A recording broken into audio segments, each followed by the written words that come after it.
여러분 안녕하십니까. 코로나 병상에 있는 이재명 대표가 주말 사이에 정부가 독도 지우기를 하려는 거 아닌지 알아보라고 당에 지시하면서 정치권이 이번에는 독도 괴담 논쟁으로 시끌시끌합니다. 오늘 정치권 소식은 양당 입장 대변하는 두 변호사와 함께하겠습니다. 서정욱, 장현주 변호사입니다. 어서 오십시오. 네, 안녕하세요. 민주당은 오늘 오전에 독도 지우기 진상조사단을 출범시키기로 하면서 지도부 차원에서 포문을 열었고요. 오후에는 대통령실이 직접 야당을 비판하고 반박하는 입장을 냈습니다.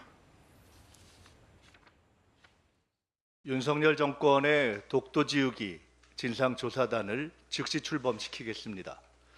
이재명 대표가 병상 지시를 내릴 만큼 심각하고 긴급한 국가적 사안입니다. 독도를 군 교재에서 지우고 분쟁 지역으로 표현하고 주요 공공기관의 독도 조형물이 하나 둘씩 철거되고 있는 명백한 사실을 괴담이라고 퉁치려는 여당 정치인들이야말로 참 괴이합니다.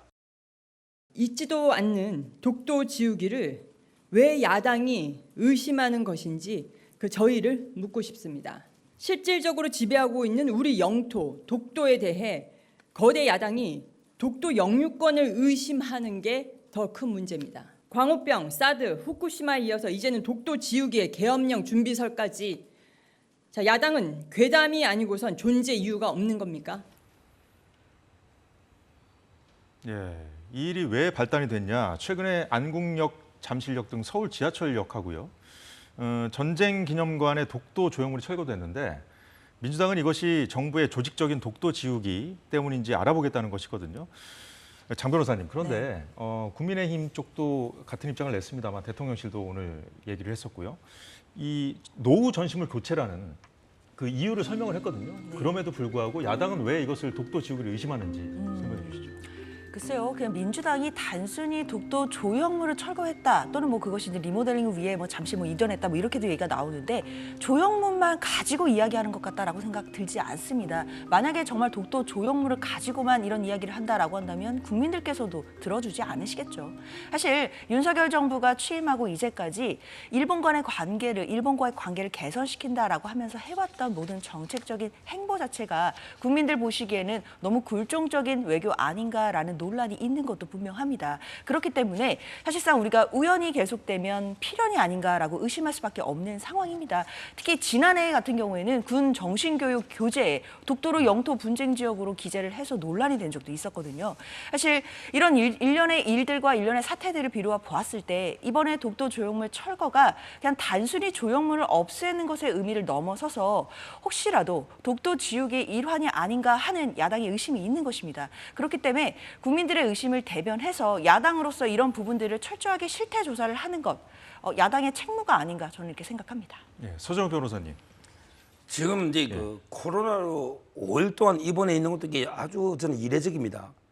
요즘 이게 병실 구하기가 하늘의 별따기인데 의료 대란이잖아요. 근데 어떻게 코로나로 5일이나 입원해 있는지 특혜 입원 아닌지. 이재명 대표 말씀인가요? 예. 그리고요. 이게 그렇게 병실에서 긴급하게 지시할 정도로 지금 이제 일본 자위대가 독도 점령하러 오고 있습니까? 지금 이게 일본군이 독도 점령하러 쳐들어오고 있느냐고요. 이렇다면 이게 병실에서 긴급 지시해야죠. 그런데 이게 언제적 이야기입니까? 안국역 3월 달, 교재도 이게 4월 달 이야기예요. 그런데 하루 이틀 있다가 퇴원하고 정상적으로 이게 하면 안 됩니까? 굳이 병원에서 긴급 지시 형태로 이게 해야 되느냐 말이에요. 옛날에 문재인 대통령이 인도 방문했을 때 계엄 문건을 기무사 철저하게 국방부 장관도 배제하고 조사해라. 이거하고 저는 똑같다고 봅니다. 그때도 이게 계엄이 쿠데타가 지금 한강 다리를 건너는 것처럼 인도 방문 중에 지시했잖아. 아무것도 아닌 문건 가지고. 근데 그게 아무것도 아닌 걸로 드러났잖아요. 저는 이번에도 이게 마찬가지입니다. 병실에서 이런 긴급 지시하는 게 문제고요. 두 번째, 제가요 뉴 라이트부터 수많은 사람, 별의별 사람 다 만나봤는데 독도는 일본 땅이니까 일본한테 돌려줘야 된다는 사람 못 봤습니다. 우리나라에 그런 분이 없어요. 독도를 일본 땅으로 포기하는 사람이 없어요. 이거 괴담입니다. 그럼 오시훈 시장, 서울교통공사 오시훈 시장이 독도를 포기하려고 철거했겠습니까? 그건 말이 안 되잖아요. 그다음에 전쟁기념관도 마찬가지예요. 이건 이제 수리해가 다시 나오려고 한 거지 독도를 일본 주려고 했겠습니까? 그다음에 정신교재는 4월 달에 이미 4명을 법정 징계를 했잖아요. 실수로. 그걸 이렇게 윤석열 대통령이 고의로 교재를 그래 만들었습니까? 저는 타이밍도 안 맞고 이런 게 몇 가지 가지고 마치 이게 현 정권이 독도를 일본에 갖다 바치려는 것처럼 이렇게 괴담을 퍼뜨리는 이게 진짜 심각한 가짜뉴스로 봐요. 우리가 바로 앞에 그 영상에서 대통령실이 이제 뭐 계엄령 준비설까지 뭐 괴담이라고 언급한 부분을 듣지 않았습니까? 네. 근데 이걸 언급했던 사람이 지금 이재명 대표가 공석이니까 네. 당 대표 역할을 대신하고 있는 이제 김민석 최고위원 발언이었거든요. 네. 그러니까 어떻게 보면은 지난주 후쿠시마 방류 관련해서도 이제 김민석 최고위원이 이 얘기를 그 얘기하다가 이제 계엄령 준비설 얘기를 한 것이고 거기에 대해서도 이제 반박을 했고 네. 이번에 또 이 독도 문제 관련해서도 대통령실이 즉각적으로 반박하는 그런 모양새를 취하고 있거든요. 네. 그러니까 야당과 대통령실이 부딪히는 모양새란 말이에요. 그렇죠. 대통령실이 즉각적으로 계속해서 입장을 내면서 야당의 어떤 논조에 대해서 하나하나 반박하는 모양새를 지금 만들어가고 있는 것 같은데요. 사실 대통령실이 물론 본인들이 입장을 표명할 수 있다라는 점을 인정을 하지만 다만 그렇다 하더라도 국민들에 대해서 이해를 구하고 국민들께 해명을 드리고 공감을 얻는 것이 저는 먼저일 거라고 생각합니다.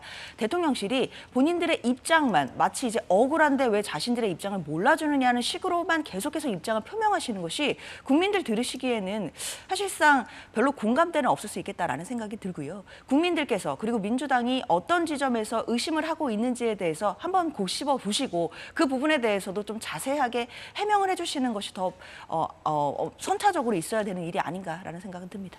예, 서정우 변호사님 어떻게 보십니까? 지난주까지 이제 이재명 대표 축하난을 뭐 주려고 했는데 뭐 안 받았다. 아니다. 민주당은 그 사실이 아니다 하면서 서로 이제 그 문제 갖고도 이제 감정 싸움으로 번지는 모양새였는데 지금 펼쳐지고 있는 이 상황은 어떻게 보고 계십니까? 지금 이제 그 계엄령 이거야말로 이게 또 가짜로서 괴담이고요. 계엄령을 뭐 준비하고 있다. 김용현 장관이 이거 말도 안 되는 소리고 제가 보기에 진짜 뉴스는 뭐냐? 탄핵을 준비하는 세력은 있습니다. 지금 이제 그 촛불행동이라고요. 5억을 모금하면 12월 달까지 올해 안에 탄핵시키겠다. 그러니까 10만 원짜리, 50만 원짜리, 100만 원짜리 돈을 약정서를 파는 거예요. 거기 상임 대표가 김민석 수석 최고의 친형입니다. 친형이에요. 이분들이 탄핵을 하겠다고 5억을 모금한다고 이게 팔고 있습니다. 지금 이건 완전히 저는 내란 예비 음모라고 지금 보고 있는데요. 이분들이 왜 계엄령을 그럼 동생은 자꾸 퍼뜨리냐? 본인들이 탄핵을 할 때 그럼 이게 나라가 혼란될 거 아니에요. 탄핵이라면 당연히 막아야죠. 그러니까 이제 그때 군대를 동원해서 혹시 이게 탄핵을 추진하는 걸 막지 않을까 이런 우려에서 이게 저는 계엄 선포를 지금 퍼뜨리고 있다 이렇게 보거든요. 지금 현재 우리 계엄령을 국회 헌법에 보면 이제 국회 과반수가 요구하면요 계엄은 이게 취소가 됩니다. 지금 국회 의석이 192석이잖아요. 어떻게 계엄을 선포합니까? 이거야말로 이게 헌법에도 안 맞는 괴담이고 이걸 이렇게 퍼뜨리는 의도는 저는 이게 대통령을 탄핵해야 되겠다. 탄핵에 가장 장애되는 게 겁나는 게 혹시 계엄회가 군이 오면 탄핵을 못할까 싶어서 미리부터 이걸 계엄 못하게 저는 이게 공개하는 게 아닌가 이런 게 의심이 갈 정도로 지금 막 탄핵을 광화문에서 뭐 백차 어쩌고 하면서 지금 이게 5억 모금한다고 이런 짓을 하고 있습니다. 이게 말이 됩니까? 그럼 지금과 같은 친일 그 공세도 그런 일환이라고 보시는 거예요? 지금 이게 대통령 최상병 특검부터 호시탐탐하게 3년은 뭐 길다 이러면서 이게 탄핵을 이게 말이 됐냐고요. 우리 박근혜 대통령이 한번 당했지만 탄핵이라는 게 또 윤석열 대통령이 뭘 직접 헌법이나 법률을 중대하게 어긴 게 있습니까? 이걸 가지고 지금 저는 여러 이제 그 좌파 단체들이 탄핵을 준비하고 있는데 거기에 책임 있는 야당들도 뭐 거기에 일부 동조하는 듯한 집회도 가는 사람도 있고요. 또 3년이 뭐 길니 어쩌더니 동조하는 듯한 이러면 이게 헌정 중단이 옵니다. 이건 이게 심각한 저는 뭐 위기죠. 네. 지금 서정우 변호사님 발언을 좀 종합해 보면 대통령 탄핵을 준비하는 세력이 있고 야당도 거기에 이제 동조하고 있다. 일부. 자, 그러니까 대통령실도 만약 그런 인식을 같이 하고 있다면 그런 의미에서 야당이 이슈를 제기할 때마다 건건히 대응하다시피 이렇게 대응을 하는 걸까요? 글쎄요, 저는 뭐 지금 서정훈 변호사님 말씀 주신 뭐 탄핵과 뭐 계엄령이 같이 가는 같이 결이 같은 뭐 주장이다라는 말씀에는 사실 좀 동의하기는 어렵습니다. 뭐 제가 듣기로는 그런 얘기는 들어본 적은 없는 것 같은데요. 일단 민주당에서 계엄령이나 뭐 특히 지금 일본과 관련해서 독도지우기 이런 문제들이 나오는 것 자체가 괴담이라고 치부할 것이 아니라 저는 결국 정부와 여당이 관련한 빌미를 제공했다고 생각합니다. 특히 계엄령 관련된 부분은 대통령께서 얼마 전에 반국가 세력이 암약하고 있다 이런 말씀하신 적이 있거든요. 뒤집어 생각해보자면 계엄령이 근거도 없는 괴담이다 이렇게 말씀 주셨지만 야당 입장에서는 2024년에 반국가 세력이 암약하고 있다라는 대통령의 발언도 공감하기는 어려운 측면이 있습니다. 너무 뜬금없는 부분들도 있었고요. 어떤 근거로 반국가 세력이 그럼 어떤 특정한 단체가 반국가 세력이라는 것인지 사실 납득하기 어려운 지점이 있었습니다. 그렇기 때문에 대통령께서 지금 군 수뇌부를 뭐 교체하거나 뭐 국방부 장관을 교체하는 그런 움직임과 맞물려서 또한 이제 반국가 세력이라는 말씀까지 하시니까 혹시라도 계엄령 관련된 부분들이 준비되는 것이 있다면 민주당이 관련해서 미리미리 대비하겠다라는 차원에서 민주당 지도부의 발언으로 나온 것이다라고 봐야 될 것 같고요. 특히 뭐 독도 지우기라든지 이런 논란 같은 경우에는 결국에는 큰 뿌리는 이 정부의 일본에 대한 굴종적인 외교에서부터 빌미가 제공됐다고 저는 생각합니다. 사실 윤석열 정부 들어서고 나서 일본과의 관계를 개선해야 된다라는 명분 하에 여러 가지 일들을 해왔지만 국민들께서는 좀 세부적으로 납득하기 어려우시고 아쉬워하시는 지점들이 많으시거든요. 특히 우리가 물컵에 반잔을 채우면 일본이 반잔을 채울 것이다 라는 얘기를 하셨는데 이 얘기는 뒤집어 말하자면 일본의 선의에 따라 외교를 하겠다라는 말씀으로 들리긴 합니다. 사실 이건 굉장히 안타까운 것이 그동안 집권 여당에서 민주당 문재인 전 정부의 대북 정책을 비판할 때 항상 그렇게 얘기하셨거든요. 북한의 선의에 기해서 평화를 기대하면 안 된다라고 비판하지 않으셨습니까? 그런데 마찬가지로 일본의 선의에 기대서 중요한 건 일본의 마음이다 이렇게 이야기하면서 외교를 한다라고 한다면 어느 국민들이 납득하실 수 있겠습니다. 그렇기 때문에 마찬가지 측면에서 이러한 전반적인 외교 정책이라든지 굴종적 외교가 아니냐는 논란 하에서 독도 지우기도 혹시라도 있다라고 한다면 실태조사 해야 된다. 이것은 야당의 의무다라는 것이 민주당의 입장입니다. 네, 지금 정부가 친일적이다 이런 비판을 야당이 제기를 하니 상황에서 지난주에 이제 정부가 그 대응 논리로 이제 나온 건지 모르겠습니다만 이 괴담 정치라는 표현을 들고 나왔거든요. 후쿠시마 방류 문제 거론하면서 민주당이 이제 사과해야 된다 이런 얘기를 하면서 오늘 상황까지 좀 이어지고 있는 거거든요. 그럼 1년 전 후쿠시마 지금 그 오염수다 처리수다 이 표현 가지고 지금 여야가 싸우고 있는 상황인데 그때 상황이 어땠는지 한번 잠시 보고 이어가도록 하겠습니다. 이 오염수는 빠르면 7개월, 늦어도 2년 후에 제주 해역에 유입되어 막대한 피해를 입힐 것으로 예상되고 있습니다. 5개월, 6개월 뒤에 방사능이 유입이 안 됐었을 때 민주당이 책임지시기 바랍니다.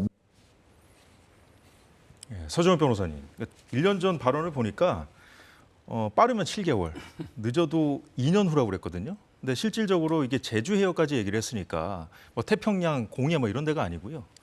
보면은 우리 우리 연안, 남해안이나 뭐 동해안, 연안까지 올 수 있다는 그런 주장을 편 것 같아요. 근데 그 1년밖에 안 됐는데 어떻게 이 안전성을 담보하는가? 그것이 지금 야당의 반박이거든요. 지금 이제 그때 소금 사재기도 했지 않습니까? 마치 이게 당장 그 위험이 현존하고 급박한 것처럼 이렇게 다 떠들었지 않습니까? 이제 와서 갑자기 뭐 5년, 10년 뒤에 보자면 5년, 10년 뒤에도 아니면 이게 누가 책임질 겁니까? 그때는 당장 이게 바로 뭐 해류가 바로 밑으로 이게 올 것처럼 이야기한 게 많아요. 그래서 당장 소금도 사재지만 이게 수산물이나 일식집이 타격을 많이 받았지 않습니까? 예. 그런데 이번에 검사를 몇만 회 해도 전혀 문제가 없잖아요. 저는 우리나라 이제 좌파 세력들이요, 좀 이게 국제적인 보편 규범 이걸 이게 좀 운분한 깨구리가 아니잖아요. 요즘 이게 지구촌이 하나의 동네입니다. 지구촌이 하나입니다. 후쿠시마 이게 우리나라만 바로 오는 게 아니고 해류 따라 이제 캐나다, 미국, 오스트레일리아 이렇게 돌지 않습니까? 그러면 이제 그 나라들이 먼저 영향이 있지 않겠습니까? 그러면 그 나라들이 먼저 위험하다고 난리칠 거 아닙니까? 지금 그런 뉴스가 있습니까? 없잖아. 저기 미국에 제 아들도 있지만 다 물어봐도 없어요. 우리나라만 이게 유일하게 이럽니다. 왜 우리 민족은 이럽니까? 저는 이걸 보고 우리 대한민국의 미래가 진짜 암담합니다. 우리나라 야당이나 좌파 세력들은 왜 이렇게 괴담을 광우병도 그렇죠. 보편기분 미국 소를 우리만 먹습니까? 그다음에 사드가 우리만 있습니까? 이런 게 괴담을 지금 상습적으로 그때 사드도 전자파에 튀긴다고 가발 쓰고 노래 부르던 표창원, 손혜원 지금 어디 있습니까? 그리고 그 피해는 누가 배상할 겁니까? 그게 고깃집 광우병에 문 닫은 사람도 있습니다. 그다음에 참외농가 이번에 수산물 피해 본 사람 누가 부담 민주당이 다 책임질 겁니까? 저는 앞으로 이런 건 과학에 입각해서 좀 그리고 국제 보편 규범에 따르게 좀 신중하게 발언하십시오. 그때도 10년 뒤, 5년 뒤가 문제라고 안 했잖아요. 지금 이게 녹음된 게 있지 않습니까? 본인에 대해서 사과하셔야죠. 예, 방금 말씀하신 그 광우병이나 사드 배치 문제도 지금 여당에서는 그거 가지고도 지금 괴담이라고 지금 하는 거 아니에요? 네. 근데 지금 그 오염수 그 처리수라고 하는 그 문제 관련해서 민주당은 지금도 그러면 그 수산물이 안전하지 않다고 보는 겁니까? 입장이 뭡니까 정확하게? 글쎄요, 저는 일단 정부 여당에서 너무 이 오염수와 관련된 피해를 좀 단순화시키고 있는 것 아닌가라는 우려는 듭니다. 왜냐하면 아시다시피 이게 1년 정도 지금 방류가 된 건데요. 만약에 후쿠시마 오염수가 1년 방류하고 끝이라고 한다면 정부 여당의 입장이 좀 납득할 수 있을 겁니다. 그런데 아시다시피 이게 최소 30년 계속된다라는 이야기가 있지 않습니까? 앞으로 그러면 5년, 10년, 30년 동안 방류가 계속해서 이루어질 텐데 장기적인 대비라든지 장기적인 피해에 대해서 민주당은 대책과 대비가 있어야 된다라는 취지 그렇게 생각이 듭니다. 사실 생각해 본다면 이 저선량 방사선이라는 부분도 있는 것이고 이 방사능이 누적됐을 때 피해라든지 또는 생태계에 미치는 영향이라든지 이런 부분들을 또 복합적으로 고려를 해야 되는 것인데 단순히 1년간 모니터링 했더니 수치가 문제가 없었으니까 뭐 1조 6천억 원을 쓰지 않아도 되는 돈인데 민주당 때문에 썼다라고 말씀하시는 것은 마치 어떤 사람이 건강에 해로운 뭐 식습관, 예를 들어 인스턴트만 매일 먹고 기름진 음식만 매일 먹어서 그렇게 하면 안 된다. 건강검진 해봐라라고 해서 마찬가지로 건강검진 상에서 뭐 문제가 없다라고 나오면 건강검진을 한 게 잘못된 겁니까?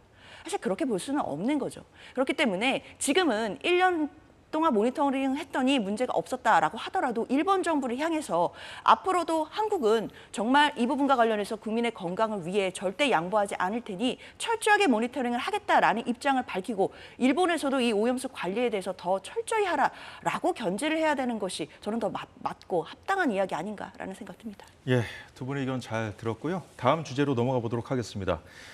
자, 저희가 지난주 내내 이 이슈 가지고 얘기를 했는데 이미 10번은 열린 것 같아요. 예, 여야 대표회담. 이미 뭐 지난한 공방이 돼버린 느낌인데요. 왜 이렇게까지 공방을 주고받는 상황에 지금 회담이 성사되기 전부터 이렇게 펼쳐지고 있는지에 초점을 맞춰서 좀 두 분의 의견을 좀 듣고 싶습니다. 지난주 상황을 좀 돌이켜보면요.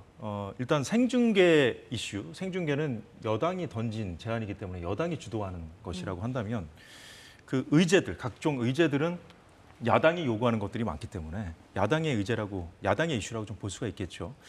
그런 차원에서 좀 생각을 해본다면 한동훈 대표 입장에서는 좀 한동훈 대표도 얻는 게 있어야 될 거 아니에요. 회담을 하려면. 그 차원에서 본다면 그 의제들, 그러니까 회담에서 이재명 대표를 만나게 된다면 만나서 그 다뤄야 될 그 모든 문제들은 한동훈 대표가 그 짊어져야 될 리스크가 될 수 있거든요. 그런 차원에서 그 생중계 이슈를 민주당이 전혀 예상치 못했던 그 제안을 던진 것이 아닌가 하는 생각이 드는데 어떻게 보십니까? 글쎄요, 저는 생중계가 뭐 전혀 예측을 못했기 때문에 뭐 민주당이 불이탈을 맞았다 이렇게 생각하지는 않습니다. 저는 오히려 이 생중계를 제안하는 방식이 좀 잘못됐다고 생각이 드는데요. 지난주에 이 생중계 이야기는 사실 당대표 간의 실무 협의를 하는 비서실장들끼리 논의를 하기 전에 언론 보도를 통해 먼저 나와버렸거든요. 사실 민주당 입장에서는 실무 협의상에서 얼마든지 먼저 제안하고 그 과정 속에서 협의해 갈 수도 있었는데 언론 보도를 통해 먼저 이야기가 나온 것 자체가 굉장히 좀 불쾌하고 예의에 어긋나는 것 아니냐라는 반응이 있었습니다. 네, 언론에 먼저 흘렸다는 것은 분명히 그렇죠. 의도가 있다는 거잖아요. 그렇죠. 그렇다는 건 사실상 이 회담에 대해서 진정성이 있는 것이 아니라 한동훈 대표가 의도하는, 보여주고자 하는 목적만 지금 강조하려고 하는 것 아니냐. 결국엔 주도권 싸움을 하고 있는 것이 아닌가 하는 좀 불쾌감도 분명히 있었던 것으로 보이는데요. 사실 실무 회담 상에서 그 언론에 보도되지 않으면서 할 수 있는 이야기들도 많이 있고 그 과정 속에서 얼마든지 뭐 생중계가 되었던 아니면 의제가 되었던 서로 간에 또 허심탄회하게 이런 그 부분들을 좀 조율할 수가 있었던 것이 있었는데 좀 아쉽게도 그런 부분이 먼저 언론에 공개되면서 서로 간에 안 그래도 신뢰가 부족한 상황에서 있는 신뢰마저도 또 다시 한번 바닥으로 추락했다 저는 이렇게 생각이 듭니다. 그렇기 때문에 민주당 입장에서는 뭐 생중계 방식 자체의 문제라기보다는 그런 제안 방식상에도 문제가 있었던 것이고 그리고 대표끼리 만나서 회담을 하는 것과 TV 생중계를 하는 것은 사실 좀 다른 부분이 있거든요. 회담은 협의나 합의를 좀 전제로 한다라고 한다면 토론을 한다라고 한다면 TV 생중계에서는 사실 국민들께 여야 간의 입장 차이만 보여주고 끝날 가능성이 높습니다. 그리고 국민들이 지금 기대하시는 게 그게 아니거든요. 여야 간의 입장 다르다는 거 모르시는 국민들 없으실 거고요. 이제는 정치가 복원돼서 서로 간의 생각이 다르더라도 조금이라도 협의하고 합의해 나가는 모습을 보고 싶으신 것이기 때문에 지금 생중계가 중요한 것이 아니라 어떻게 해서 협치의 과정, 협의의 과정 그리고 결과물을 도출해낼 수 있을지 이 부분에 머리를 맞대야 된다 생각합니다. 생중계는 중요한 것이 아닌데 왜 던졌을까? 그게 사실 지금 말씀 듣고 나서 또 더 드는 생각인데요. 어쨌든 그 제안이 판을 지금 흔들었잖아요. 이 상황이기 때문에 사실 보통 회담을 해도 잘 안 될 것 같은 회담 있잖아요. 그런데 하기로 했잖아요. 이런 경우에는 보통 회담이 열리더라도 성과가 없을 경우에 비방전으로 이어지기 마련이지 않습니까? 근데 회담이 성과 없이 끝나고 난 다음에 이어질 법한 그 비방전이 회담이 성사되기 전부터 지금 이렇게 벌어지고 있거든요. 그래서 판이 깨질 거라고 관측하는 분들도 많던데 어떤 의도였다고 보십니까? 아마 이제 그 한동훈 대표 입장에서는 이제 그 본인이 결정할 수 없는 게 대부분이에요. 예를 들어 이제 최상병 특검이나 25만 원 이거는 이제 대통령이 관련된 이런 문제잖아요. 그러니까 어차피 이게 그 중요 이슈가 합의가 어렵다. 그럴 바에는 이제 그 지휘청이나 투명하게 차라리 생방송으로 토론식으로 하면 여론이라도 이게 그 설득이 되고 하니까 예. 원래 생방송으로 하면요 합의 도출이 어렵습니다. 저하고 이제 장 변호사가 지금 생방송으로 토론하고 있잖아요. 토론이 되죠. 여기서 이게 무슨 합의를 합니까? 합의는 안 돼요. 그러면 한동훈 대표 입장에서는 어차피 이재명 합의가 대표에게 어렵다. 예. 최상병 특검이든 25만이든. 그럼 그런 식으로 회담이 끝나면 예. 설사 성사가 되더라도 야당이 또 지금 하듯이 한동훈 대표를 비판할 거 아닙니까? 권한이 없다. 역시 우리가 해보니 권한이 없더라 이런 식으로. 그래서 그래도 이제 미리 뭐, 이런 예. 식으로 던진 게 아닌가 예. 싶어서요. 여쭤보는 그래도 거예요. 이제 본인이 국민 앞에 소상하게 자기 입장은 생방송으로 밝힐 수가 있잖아요. 생중계를 해야 밝힐 수 있는 것이죠. 그러니까요. 예. 그러니까 한동훈 대표 입장에서는 생중계에 좋은 게 여론한테는 설득하고 그다음에 그 합의는 어차피 어려울 거니까 따라서 저는 생방송을 들고 놓은 거죠. 제 개인적으로는 앞부분에 생방송 약간 하고 그다음에 비공개 협상을 했다가 또 협상 잘 되면 나중에 마지막에 약간 이게 발표하더라도 좀 이게 섞었으면 어떨까 뭐 이런 생각은 드는데 지금은 이제 그 회담이 진행될지 안 될지 그것도 이게 약간 미지수가 아닌가 시간이 갈수록 예, 이래 점점, 보입니다. 예. 최상병 특검법에 대한 공방 오늘도 지속됐거든요. 예, 준비된 화면 보면서 말씀드리겠습니다. 자, 민주당 같은 경우에는요. 오늘이 민주당이 발의하라고 요구했던 한동훈 대표에게 그 법안을 발의하라고 요구했던 시한이라고 합니다. 바지사장이라는 표현까지 나왔는데 바지사장 아니라면 특검법 발의하라고 계속해서 압박하고 있는데 한동훈 대표 여기에 대해서 입장을 냈습니다. 당내 의견을 듣고 있다면서 민주당이 발의한 발의 압박에는 민주당 특검법 발의 요구는 여권을 분열시키기 위한 포석이다. 그래서 민주당이 제시하는 시간표대로 따라갈 이유가 없다는 입장까지 냈습니다. 장 변호사님 오늘 상황 어떻게 보셨습니까? 딱 오늘 상황만 정리해 주시죠. 그렇죠. 일단 박찬대 원내대표가 얘기하는 건 이제 오늘쯤까지 원래 시한을 예. 주셨거든요. 지난주에. 그렇기 때문에 계속해서 압박을 하고 있는 것으로 봐야 될 것 같은데요. 저는 한동훈 대표의 이야기를 좀 이해하기가 어렵습니다. 당내 의견을 듣고 있다라고 말씀하시는데 그 당내 의견을 도대체 언제까지 들으실 건지 좀 궁금합니다. 그렇기 때문에 박찬대 원내대표가 하다 시한까지 준 것 아니겠습니까? 그 시한을 뭐 정확히 지키지 못한다 하더라도 그럼 언제까지 당내 의견을 듣고 언제 뭐 의총 결의를 통해 뭐 표결을 한다든지 등등 당내에서 의견 수렴을 어떻게 하실 것인지 구체적인 대안이라도 좀 답을 주셔야 될 것 같습니다. 그리고 한동훈 대표가 이제 선출직으로 당대표가 되셨는데 원래 이제 당대표가 이제 선출직으로 되고 나면 예. 그러고 나서 한 달 정도가 정말 어쩌면 힘이 가장 강할 수도 있는 시기거든요. 그렇다면 쟁점 법안들 그리고 쟁점이 되는 어떤 사안에 대해서 본인이 좀 드라이브를 걸 수도 있는 골든타임이었던 것도 분명합니다. 그런데 그 한 달 동안 도대체 어떤 구체적인 행보를 하셨는지 사실 기억에 남는 것은 별로 없거든요.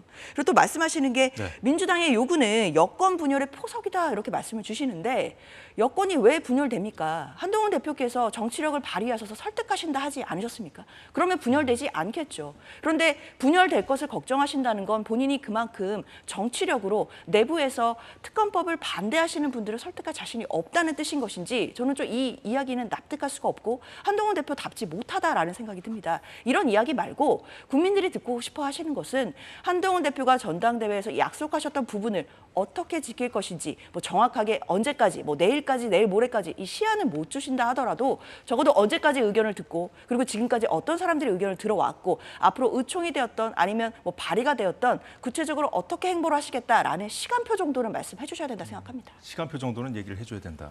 뭐 저는 이제 그 한동훈 대표가 더 이상 끌려다니면 안 되고요. 수세로 이들에게 계속 그 공격당하면서 끌려다닙니다.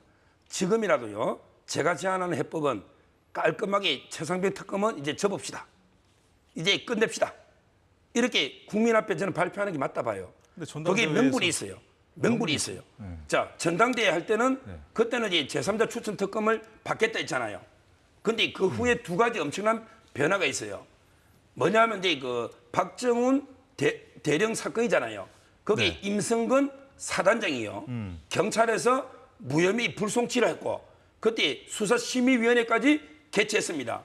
임성근 사단장이 무혐의란 말이에요. 그러면 거기에 뭐 개입했든 말든 빼라 했든 뭐 말든 전제가 무너지잖아요.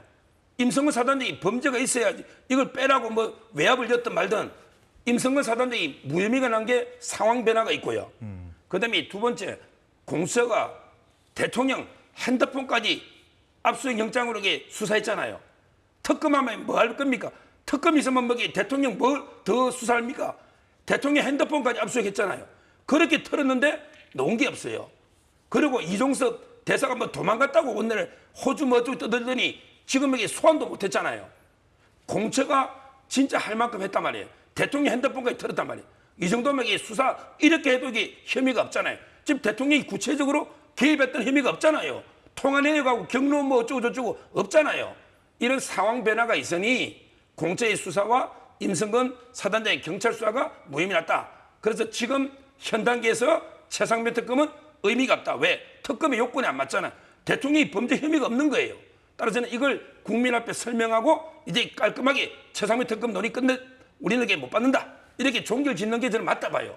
안 그러고 이게 자꾸 설득할 시간 좀 줘. 뭐 이게 자꾸 이러면 구차하게 시간만 이게 끌게 됩니다. 깔끔하게 저는 이제 매듭 짓고 최상병 특검은 이제 그만 논의해야 되는 거죠. 이거는 이게 민주당도 포기해야 됩니다. 네. 제가 짧게만 더 주자면 근데 한동훈 대표께서 만약에 이 방송을 보고 계신다 하더라도 서 변호사님의 조언을 들을 가능성은 전 높지는 않다고 생각해요. 왜냐하면 한동훈 대표 입장에서는 지금 딜레마 상황인 것이 사실 이 특검법에 대해서 본인이 약속했던 부분을 다시 철회하는 것은 상상하기가 어려울 겁니다. 왜냐하면 다음번 대권 주자를 꿈꾸는 정치인으로서 사실 정치인이 말에 따라 행동을 제대로 해줘야 된다라는 것을 신뢰의 측면에서 가장 중요한 거라는 거 알고 계실 테기 때문에 사실상 이제 와서 특검법을 사정 변경의 이유로 철회한다 이것은 거의 상상하기는 어려울 것 같습니다. 네, 여야 대표회담 관련 그 두 분의 의견은 이 정도로 네, 여기까지 듣고요. 자, 이재명 대표가 코로나 확진으로 대표회담도 미뤄둔 상황이지만 지금 받고 있는 재판 일정도 줄줄이 지금 연기되고 있거든요. 관련해서 오늘 국민의힘 최고위원회의에서 발언이 나왔습니다. 잠시 들어보죠. 무죄가 확실한 재판 빨리 진행하는 것이 오히려 이재명 대표님께도 좋은 일이라고 생각을 합니다. 일각에서 제기하듯이 이재명 대표님께서 코로나19에 걸리지 않으셨다고 주장하는 것 그것은 전혀 사실이 아닐 거라고 생각을 합니다. 사법부는 이 선거법 위반 사건을 6개월 만에 재판을 하도록 법에 강제 규정으로 되어 있음에도 불구하고 이재명 대표님의 선거법 위반 사건은 지금 2년이 넘었습니다. 그동안에 여러 가지 행태로 재판을 연장해온 이 과정이 있기 때문에 이제는 재판을 속히 진행해서 적어도 10월 중에는 선고해 주시기를 바랍니다. 네, 서정욱 변호사님께 먼저 여쭤봐야겠습니다. 이미 길게 쭉 들었으니까 그냥 어떻게 들으셨는지 이 발언의 의미가 뭔지 좀 짚어주시죠. 아마 이제 그 선거법이든 위정교사든 제가 보기에 그 아주 선고가 밀리진 않을 거예요. 왜냐하면 이게 2주가 밀리더라도 뭐 선거법은 이제 9월 6일 날 예. 그러면 이제 피곤 신문하고 또 2주 뒤로 밀리니까 그러면 이제 그 최후 진술 하고요. 10월 말에는 이게 선고는 가능하다 저는 봐요. 그다음에 그 위정교사도요. 예. 다음 재판이 원래 9월 30일 종결 예정돼 있거든요. 따라서 이제 그 오늘 재판이 2주 밀리더라도 예. 이제 9월 30일까지 공백이 길었거든요. 시간이. 따라서 이제 선고는 한다고 보는데 예. 근데 문제는 이제 그 재판부의 의지입니다. 왜 그러냐면 이게 선거법이 6개월 내에 해야 된다고 강행 규정으로 예. 못 바꿔나오고 있잖아요. 그런데 계속 질질질 끌려가면서 이게 그 기한이 2년 다 된 거예요. 2년. 이 간단한 쟁점 두 개로 선거법을 2년 한다. 이게 어떻게 되겠습니까? 앞으로 선거법 국회의원도 많잖아요. 예. 웬만한 임명직의 임기가 4년이에요. 그러면 이게 1심에 2년 하면 2심, 3심 하면 4년 다 임기 채우면 그러면 이게 재판 말로 합니까? 이게 문제라는 거예요. 이렇게 끌려다니는데 과연 선고는 제대로 법과 원칙에 따라 선고할 수 있을까? 원래 위정교사는요. 실형이 40%, 집행유예 40%, 80%가 징역이 나와요. 근데 이재명 대표는 재판에 영향도 주실 분들은 본인의 녹취록이 있기 때문에 제가 보기에 위정교사 중에 아주 질이 안 좋은 상위권에 속한단 말이에요. 그러면 누가 말해도 이게 징역에 넣을 수밖에 없는 그러니까 이렇게 피하는 거 아닙니까? 이주식이라도. 본인이 무죄 넣을 것 같으면 빨리 좀 선고해줘. 무죄. 내 활동 마음대로 하게. 이럴 거 아니에요. 근데 빨리 해달라는 걸 제가 들어본 적이 없어요. 옛날에 단식한다고 연계, 뭐 한다고 연계, 선거한다고 연계, 의정활동 있다고 연계. 이게 저는 문제다. 의제의 문제. 뭐 지금 와서 이게 아주 늦어지는 않을 것 같지만 재판부가 이렇게 물러터지면 과연 이게 최종 선고는 제대로 법대로 제대로 이게 할까? 이런 게 의구심이 드는 거죠. 예, 코로나에 이제 확진돼서 이제 병원에 가 있는 상황이죠. 네.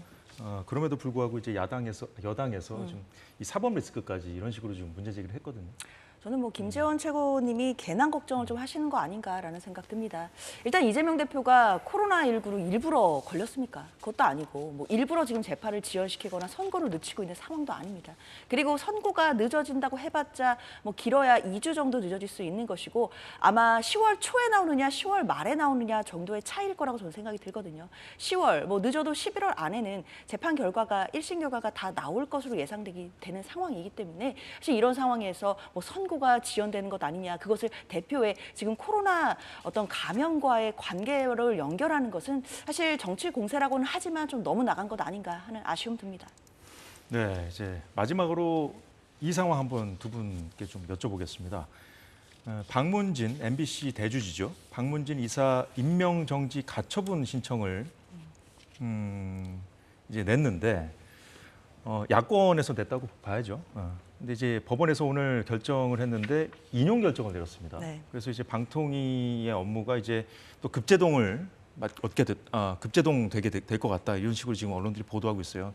이제 이 판결이 나온 지 얼마 안 돼가지고 제가 이 의미를 좀 여쭤봐야 될 것 같아요. 지금 이제 이게 재판이 똑같은 쟁점이 두 개인데요. 예, 하나는 이제 그 기존의 박문진 이사들 있잖아요. 권태선 이사장부터 예, 여기 3명이 재판을 걸은 게요. 하나 있고 그다음에 이번에 박문진 이사를 많이 몇십 명이 지원했잖아요. 거기에 떨어진 사람, 예. 떨어진 사람이 부당하다고 그런 게 또 재판이 하나 있는 거예요. 두 개가 있는 두 거예요. 개가 있는 거군요. 근데 떨어진 사람은 제가 보기에 저는 원고 적격이 있다 봐요. 왜냐하면 이게 떨어진 사람은 새로 뽑으면 네. 자기가 뽑힐 가능성이 좀 있잖아요. 그래서 우리 시험에 불합격한 사람은 재판 걸면 예. 합격자에 대해서 집행정지 돼요. 근데 지금 현 이사 있죠. 현 이사는 임기가 정해져 있잖아요. 그러면 이게 임기가 딱 정해져 있기 때문에 끝나버리면 이미 자기들은 법률상 이게 없단 말이죠. 물론 이게 제가 내규를 봐가지고 후임이 좀 늦게 정해지면 예. 한두 달 더 할 수 있나? 이런 게 기대, 이거는 법률상 이게 아니란 말이에요. 이거는 이게 반사적으로 그냥 한두 달 더 하는지 아니면 이게 임기 끝나면 공백이 되는지 그건 모르겠어요. 하여튼 중요한 거는 원고 적격이 없단 말이에요. 근데요, 이번에 판결이 두 개가 예. 완전히 모순되게 나왔어요. 즉, 각하를 쓰게 될 기존의 이사장 권태선 예. 이사들이 이게 인용된 거예요. 그건 인용됐고 그다음에 진짜 원고 적격이 있는 이분들이 그런 거 있잖아요. 떨어진 사람이. 지원자들, 예, 지원했다가 지원자들. 떨어진 사람들. 이거는 중요한 게 기각이 됐습니다. 이 말은 둘 다 본안 심판을 했다는 거예요. 인용과 기각은. 근데 쟁점이 똑같아요. 왜냐하면 이게 2인 체제부터 주장한 게 똑같아요. 예. 그래서 법원에서 옆에 2개 있으니까 원래 병합을 해야 되는데 따로 하니까 이게 상해에서 판결하겠다고까지 했어요. 심리할 때. 근데 이런 모순되는 판결이 노니 국민들이 볼 때는 이게 아니 같은 6부 12부 같은 이게 행정법원이 똑같은 쟁점에 어떻게 하나는 기각 또 이게 하나는 각하시기 될 사안이 인용이 돼 있냐. 이게 납득이 안 되는 거예요. 그래서 네. 저는 아마 이게 인용된 재판부에서 방통이 있잖아요. 그래서 이제 그 적시항고를 할 수 있거든요. 예. 고등법원에 예. 적시항고하고 대법원에 할 수 있어요. 적시항고에서 이게 빨리 바로 잡아야 됩니다. 계속해서 법리 다툼이 지금 벌어질 이게 수밖에 모순돼 없겠군요. 있잖아요. 2개 판결이 예. 바로 네. 잡아야 됩니다. 그러니까 방통이 2인 체제에서 한 것은 부당하다는 취지로 이제 냈던 거잖아요. 이 소송을. 그런데 같은 쟁점을 대해서 이제 다른 판결이 2개 나왔다 이런 지적을 해주셨거든요. 어떻게 봐야 됩니까? 일단 뭐 권태선, 박무진 이사장 등이 낸 부분, 그러니까 집행정지를 신청한 부분에 대해서 인용이 된 거거든요. 그러니까 행정소송이라는 본안 소송도 내고 그러면서 집행정리, 그러니까 새 이사가 임명된 것을 이제 본안 판결이 날 때까지 집행을 정지해달라는 취지의 집행정지 신청에서 인용이 된 겁니다. 그렇기 때문에 일단 본안 소송에서 또 어떤 쟁점들이 다투어지고 법원이 위법성 여부를 판단할지 여부까지도 장기적으로 봐야 되는 것은 맞고요.